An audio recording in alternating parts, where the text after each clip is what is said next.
everyone. I'm Dr. Duke, and welcome to Political Jazz at Oliver McGee. Each week, we dive into D.C. politics and speak directly to former White House senior advisor, Oliver McGee. Oliver, we're starting to see some changes in the Trump administration, starting with Jeff Sessions, who is finally out as Attorney General.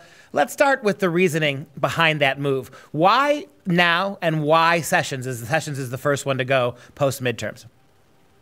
Well, the Justice Department appointment is probably one of the most important four appointments of any president, and particularly this president. There's the Justice Department, there's the Defense Department, there's the Treasury, and then there's the Secretary of State. So he had to really make sure that this justice appointment gets reset, because it's about independence, it's about integrity, it's about intelligence, but it's also about impartiality. And sometimes you have to be a defender of the president. As the president is the chief law and order officer, Donald Trump is really looking for a good loyalist in this role. Alberto Gonzalez was a great AG loyalist for President Bush too. Eric Holder, AG, was a very good loyalist for President Obama. Loretta Lynch was as well for President Obama. They fought for the president. I think Donald Trump, in 2 years into his presidency, is now saying, I don't really want a recused attorney general. I want a fighter in there. I want a brawler in there just like myself, while they're trying to implement the four eyes of justice, which I said at the beginning here, impartiality and independence and intelligence and integrity.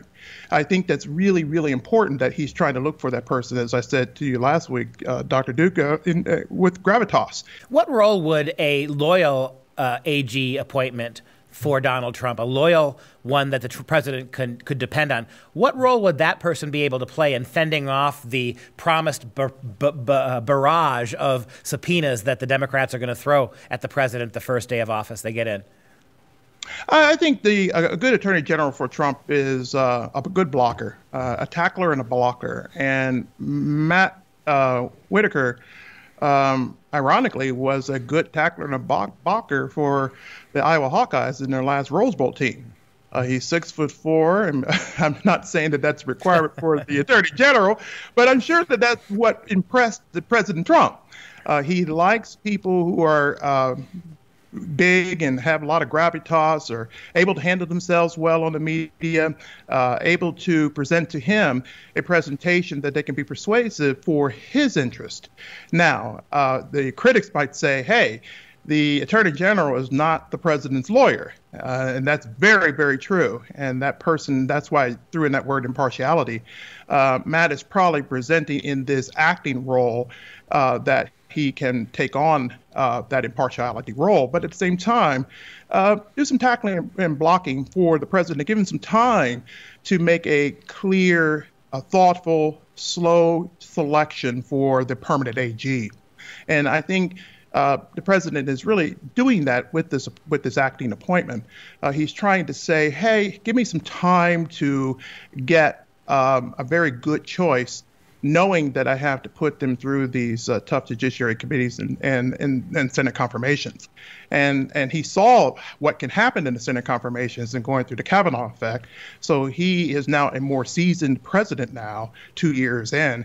And so he understands Washington a lot better than when he came in, when he first made Sessions AG. So he's going to be more careful now. And I think that's what Matt is giving him some time to think that through. Do you think there's any chance that Whitaker could be the permanent replacement, or has the left so politicized him that he's radioactive? What do you think? The left politicizes everything, and Donald Trump still does what the left doesn't want to do, and he does what he wants to do. So the left will still continue to politicize everything. That's what they do. That's what Washington is. I think that anything is possible now with the Trump administration with regard to appointments. So I think we just have to sit back and just wait to see who he decides.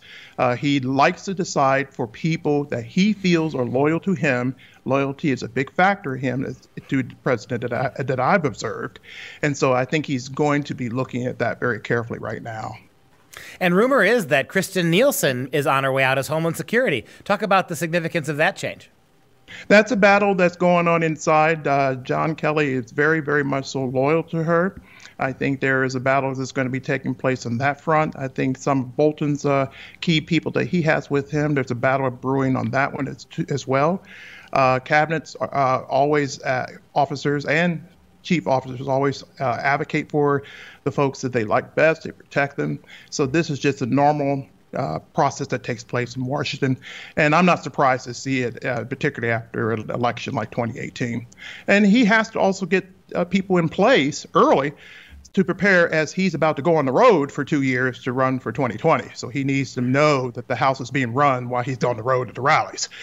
So I think that's what's really he's doing right now as well. Final question for you today. Why does it seem that there's still so many quote unquote never Trumpers that are on the staff or in some capacity associated with the White House? Seems like they're causing a lot of trouble, and this would be a great time for Trump to replace them. I think you're right, Duke. I think what Donald Trump did is he put these loyalists in, which were tied to the Republican National Committee, because that was his payback to them.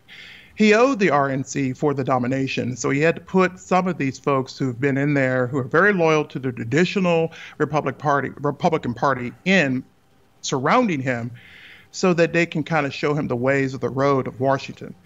But Donald Trump is also emerged with his own independence, his own intelligence, his own integrity, and his own impartiality in many ways. And now he's a much more seasoned president, a more seasoned executive. And he's now asking to get more staff that think like his MAGA agenda, think more like what he sees on the economy, taxes, immigration, on issues of infrastructure. I think that these are the things that he's really looking for, people who understand how to do this well for his interest. And I think that happens in most presidencies. But this particular president definitely needs more loyalists around him and more smart people around him to be able to give him more things that he could use his high intelligence. Because we got to understand that we have a very, very Wharton-trained, intelligent president in the White House. And my experience, I went to Wharton School, and my experience in dealing with those folks, they're very intelligent. They know what they're doing. But I think he needs to have people that more or less think like him and as fast as he does to be able to execute what he needs to do. Because remember, this president is going to be on the road. He's going to be campaigning for 2 years. So the House needs to be run like an oil machine, like he wants it to be run as he's talking about the agenda. He wants to be talking about the agenda in the road that's happening at the House back home. So I think he really wants to make sure that he has loyalists in there that understands that campaign agenda. Well, what we do know is there are dozens and dozens of science and technology positions in this White House, this administration, and I would like to go on record as nominating Oliver for one of them. We need you as high up as we can get you, smart, loyal, and somebody who knows the way the game is played. So I'm just going to throw that's on me. I'm going to throw that out there, Oliver. It's a great pleasure speaking to you, my friend, and we'll see you again next week.